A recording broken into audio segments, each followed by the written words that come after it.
What is up, my Squirtleites? It is I, your king. Welcome you back to more Let's Play Destiny. In the last episode, we finally got a look at the Cosmodrome variant of the Expedition playlist and went through another pilot hideout. Had a conversation with Mithrax and Spider that didn't go so well, and ended off with a radio communication between Spider and Ido that also didn't go well. Everyone was just really, really grumpy for the last couple episodes. Well, anyways, I need to be placing relics after I finish these. I've been forgetting to do this for quite some time, so, well, for the last two, so we're going to do this from now on. I'll leave records of my findings here. Come by after you recover a new reliquary to learn what I've discovered. Spectral analysis indicates trace amounts of darkness energies radiating from within the vessel. However, the reliquary is made of a super dense substance, like a lead barrier around uranium. This leads me to deduce that the relic itself is likely quite powerful, and potentially harmful if handled directly. Okay, and I think I should have another one, but I might need to come back to the helm to actually turn that one in. But at the very least, in doing so, I will get that. I know I have another one, though. Is it going to let me place it? No, not yet. Not right now. Okay, well, let's go to the star chart. Guardian, we have new readings. Aramis's fleet moves across the system, pursuing relics of power. Summon your crew. And a request, please. As a favor to me. Do not involve Ido in your violence against the old crews. She is brave and curious, but does not yet understand the brutality of the world. There are pain truths in our history. I should have told her earlier, before all this. But I must learn before I can teach, and for that I need time. Disrupt Aramis's crews, and stop her from collecting the relics. Some mistakes must remain in the past.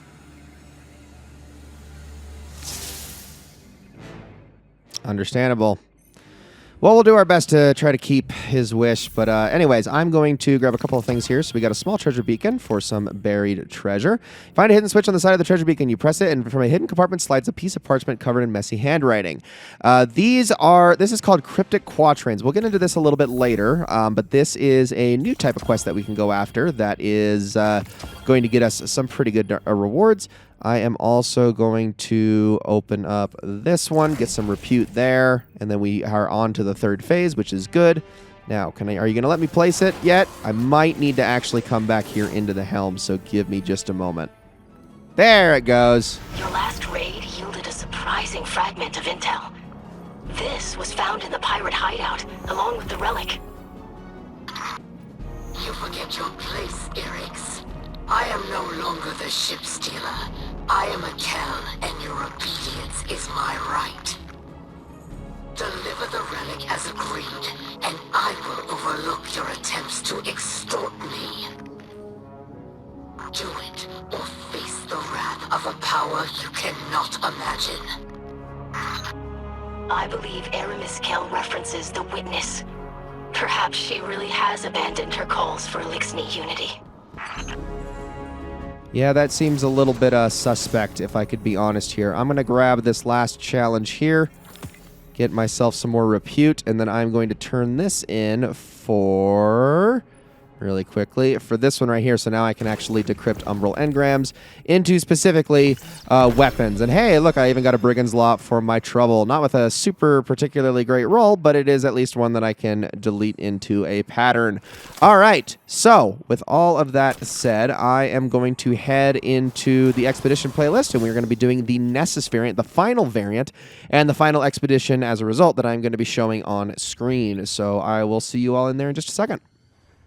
And this is it. All right, last expedition. Here we go. What a strange place to hide a treasure. Makes sense, though.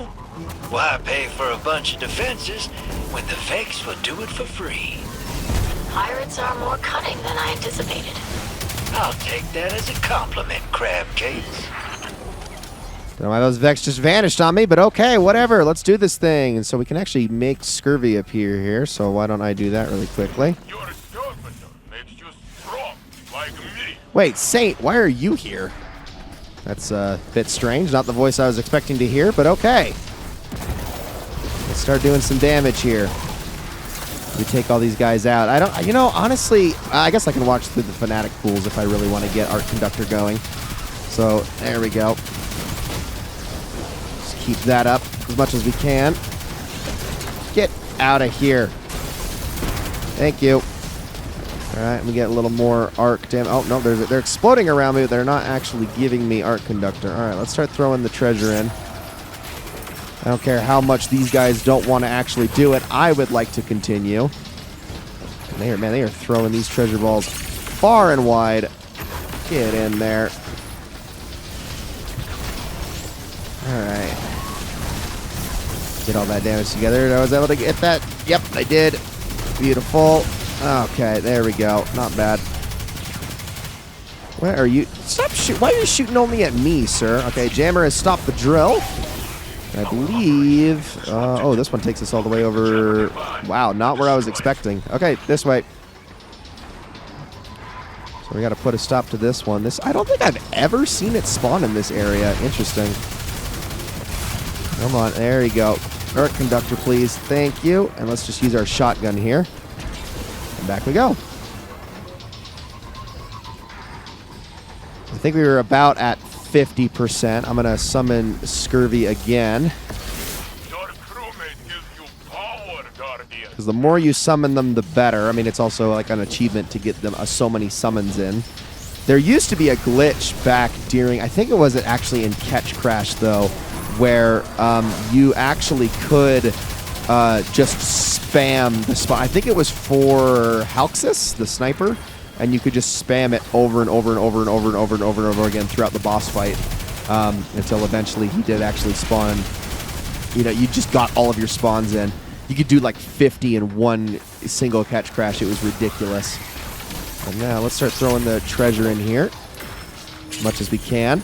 Now, there is one other little like finicky thing about this treasure hoard is that I think if you hit it like on the bottom, the base of it, it actually doesn't count. A bit strange in that way, but let's kill that hobgoblin before it causes any more trouble than it already has. Get out of here. Why are you shooting at me? I'm working on it. Okay, Scurvy left. I'm going to try to get one more in. And did the... Oh, champion's defeated. Gosh dang it. I am never good at seeing the ruffians. I mean, I'm glad that it still gives me credit for it, but I miss them every freaking time. One of these days, I'll actually participate in killing one of them. Get out of here. All right, let's escort the treasure haul. So this one is going to go back into a straight line again. It's not going to just take us around the map. Well, okay, straight line. I should say linear path. That's more apt. And I can't remember if anything is going to stop it. Probably. But we should be good. And from here on out, I should preface this. Once this expedition is complete, I think we're just going to be going through the pirate hideouts one after the other per episode, which is... I hate to do it because it's not a whole lot of content, but it is going to at least give us like story stuff and little conversations, and the episodes are going to probably get a little bit shorter, but there's just no sense whatsoever in showing Expedition and Catch Crash every single time I run it, and I'm only going to be running Catch Crash maybe 3 or 4 more times.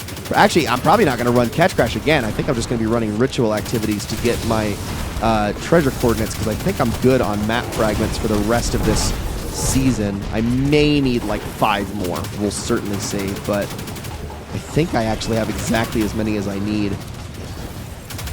So we're back to throwing more treasures at it as soon as they start to spawn in. Here we go. And these ones kind of just go all over the place over here. So it can be a little obnoxious to get to them, but if you can just continue to catch them. That was almost a bad throw on my part. All right, Scurvy, you almost done here? You might be. I'm going to try to summon you again the second you leave. Here we go.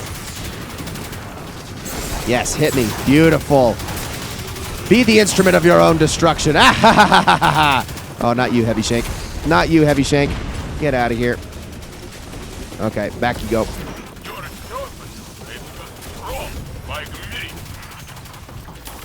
And we're almost done. And I don't think we're going to get a jammer this time. What the?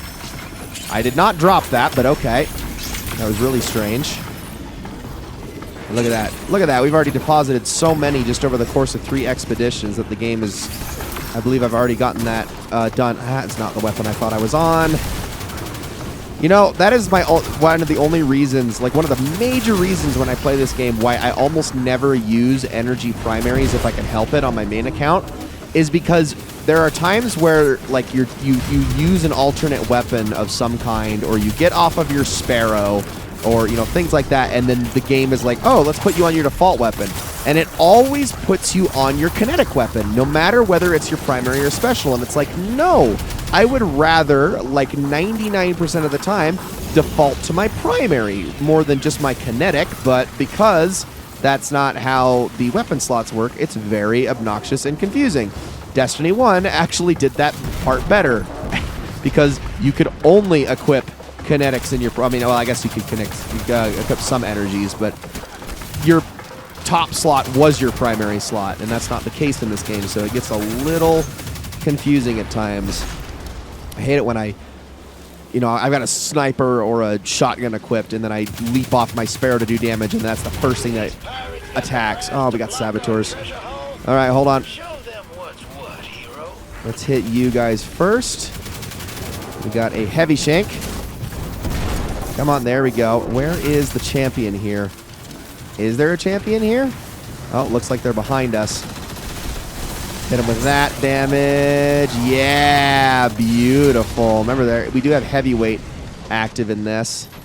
Now I got to get across this Radiolarian river without taking any damage.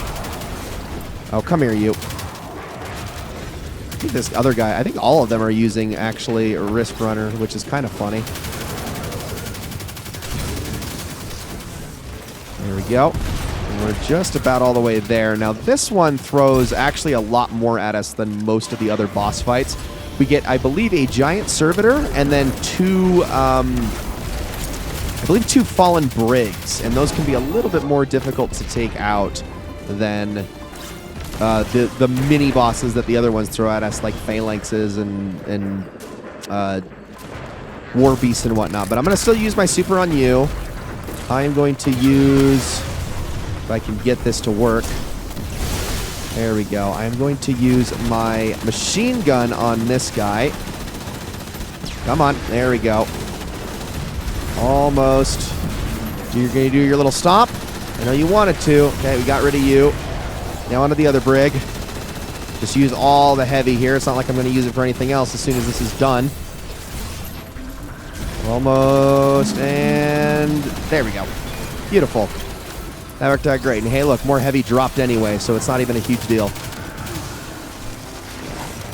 Who's left? Oh, no, the super killed him. Well, it doesn't matter then. And that is it. That is Nessus, the Nessus Expedition mission. Pretty tame, honestly. I think that is a very easy one. Never gives me trouble, that's for darn sure. Yes, profitable venture. Do I detect a grudging acceptance of commercial reality?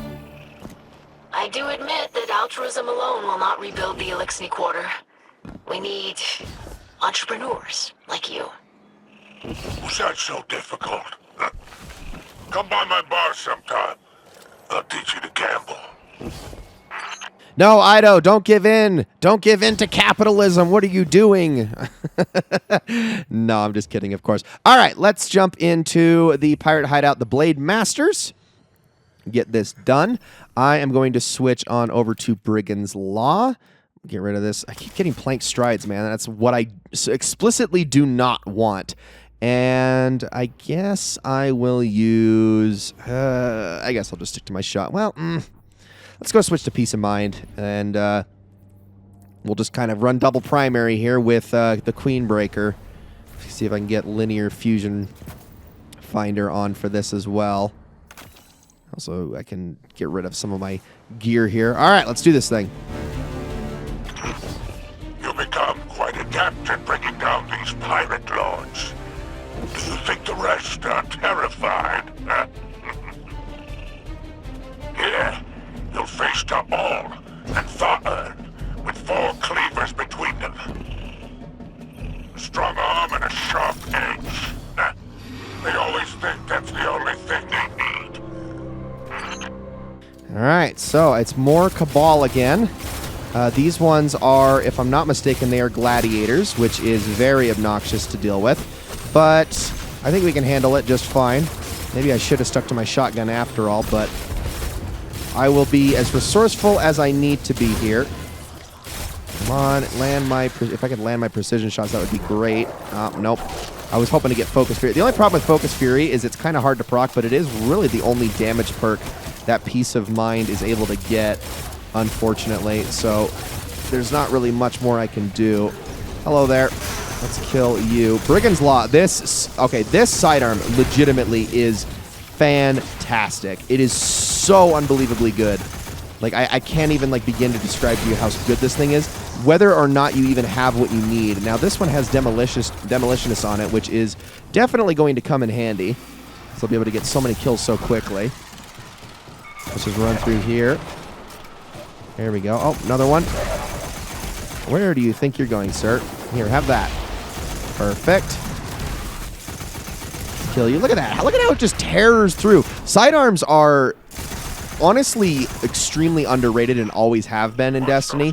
Bungie has spent such a long time trying to push them on us because they know they're good, but I think there's just like a stigma against them when it probably just comes down to the feel. I mean, in all honesty, the best ones are these full auto sidearms. They just do by far the most damage the quickest. So in that regard, I kind of understand it, why people are a little bit wary of them and not huge on actually using them. But they're so unbelievably effective. There we go. Oh, no, I missed my shot. Okay, well, let's start getting some of these guys. I need to get rid of these snipers as fast as possible here. All right, here we go. Come on. There's some headshots. If I can just land them more frequently. Okay, we're good. He doesn't really retreat, though. He just kind of walks away to the middle of the room, and then he comes right back. Oh, don't be dodging. Come here. Okay, we got that shield down. Now, I'm going to move up here. Let's use Peace of Mind again. I just realized I don't have the full auto setting on my Peace of Mind, which is always a good thing to have with rapid fires, because you can literally just turn it on as an accessibility option in the menus. Ooh, that's a good shot. Oh, don't you dare. I am missing all my shots. Oh, come on, man. Okay, he is blinded, but it doesn't really do anything to ultras anyway. Here, have that. Ooh, that probably didn't feel good. And I do have a super for the rest of this. Just kill a few more of these. Once all the war beasts are dead, we are good to go. Where are you? Are you just running over there before your shield comes back? There it is. And I threw it right behind you like a genius. Well, at least you still died from it. And there it is. There is our relic. Mithrax hasn't told you any more about these relics, has he? I suppose it's neat to know. And Mithrax knows. Spider, why are you using a secure channel? Did my father tell you to do so? Huh? Clever scribe. No more flattery? Well, Mithrax asked me to keep you at arm's length. Perhaps he doesn't want you mixing in with our unsavory business. Were those his exact words? Only a guess. Who can say? And after all, who am I to question the Count? Spider, I will find out what's going on here. Uh-oh, Ida's getting frustrated. All right, let's head off to the Elixni Quarter. Spider, there are questions my father refuses to answer. Have you seen him act this way before? You two were friends once. Even if Mithrax had friends back then, I wasn't among them. I couldn't possibly speak to his behavior. You're being evasive. Evasive? I prefer to think of it as coy. Well then, your father was unpredictable. We could have had everything we wanted if he listened to me, but he always knew better. Look at him now. Cal of a house, holed up inside the city. Picking over ruins, pretending he's content in the shadow of the great machine. We were offered scraps and we took them. Oh? Is that ingratitude I hear? I do not call the truth ingratitude, but enough of who my father is. Who was he? I expected this from Spider, but not from you. I am simply performing my duties as scribe of House Light. I will gather knowledge regardless of who would keep it from me. Ruckus, I told you not to speak of this. Do I have to dock your tongue? Father! I apologize for the Kel's behavior. Apology accepted. I see now. You're afraid little Ido will take off those rose-colored glasses. Such a delightful human phrase. And what will she see when she looks at you then? Do not speak to my daughter again. Oh, don't worry about me. Though, I'm not the only one who remembers. Sooner or later, she'll learn the truth. But I'm sure it will all work out. After all, what is it you say? The Lord provides.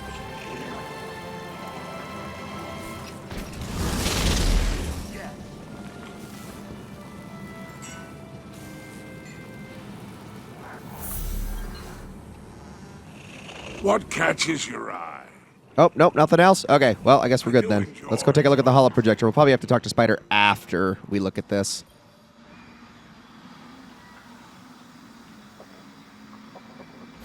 Hey there, Captain. Figured I'd better take over while Mithrax is preoccupied. I heard he's dealing with some family issues. From what I could gather, he tried to shut Ido out from all this pirate business. Might have lost his temper. Definitely lost face. Poor Ido. What do they say? Never meet your heroes? Kinda tough when your hero's your dad. No surprise to me Mithrax has got some secrets. Everybody's got something that keeps him up at night. I'm sure they'll work it out. Folks have a way of putting aside their differences when the world's at stake. Just look at me and Zavala. Or me and Ikora. Or me and... anybody, really. Alright, now we can probably go talk to Spider. Let's see what he has for us this time. Hopefully not a pair of green boots for a class I'm not even playing as. Let's make a deal. Let's go middle this time. You jerk. You look up from your pitiful winnings and notice Spider is barely paying attention to the engrams. Bad luck again, he mumbles. That's a real shame, Guardian, but I suppose we all have cold streaks from time to time. He straightens up in his chair. Give me a while to restock, he says. I'll let you know when I have new engrams to distribute. He fixes you with a condescending smile. I'm sure you'll win next time. Ida's voice comes in over your radio. More energy interference, she cries. That was the last piece of triangulation data I required. I believe I have figured out a way to block these energy spikes, should another one occur. You seem to be the catalyst, she tells you. Thus, I will trigger my suppression field the next time Spider asks you to pay him a social call. Perhaps we will be able to figure out this puzzle together. And now we can end this episode by, once again, looking at our radio communicator. And next episode is when we stop doing expeditions, when we stop doing catch crashes, when we stop doing all that stuff. It's just going to be dialogue and pirate hideouts from here on out. But yeah, let's talk. I kept this part quiet. I think half of those pirate lords didn't know what they had to begin with. They knew these things were powerful, but not why. Crack one open and you'd find a finger bone or a knot of old hair. Strong stuff. Smells awful. Ask me how I know. I've been holding on to them, but I figured you might want them. Why? I thought to myself, you know who might like something strange and unsettling? Eris Morn. A gift, then? Well, yeah, Moondust. You could call it a gift. The sentiment is appreciated. But no. You know what you possess. These relics are not simple curiosities to be hoarded. They might serve a greater purpose. And what's that? Am I your conscience? Discover this for yourself. They are reliquaries, objects of great power. The darkness moves just beneath its skin. Do you feel it? It ruptures, flows, envelops. Ooh, I like listening to you talk. And I enjoy your silence. Honestly, low-key, I love them as a platonic couple just so much. They're so great together, Eris and Drifter, and we definitely need more of them in future. Ladies and gentlemen, that is going to be it for this episode of Let's Play Destiny. Thank you all so much for watching. Next episode, we'll turn in our relic that we got today. We will jump on into the next pirate hideout and see how the story proceeds from there. Thank you all so much for watching, and I will see you all then.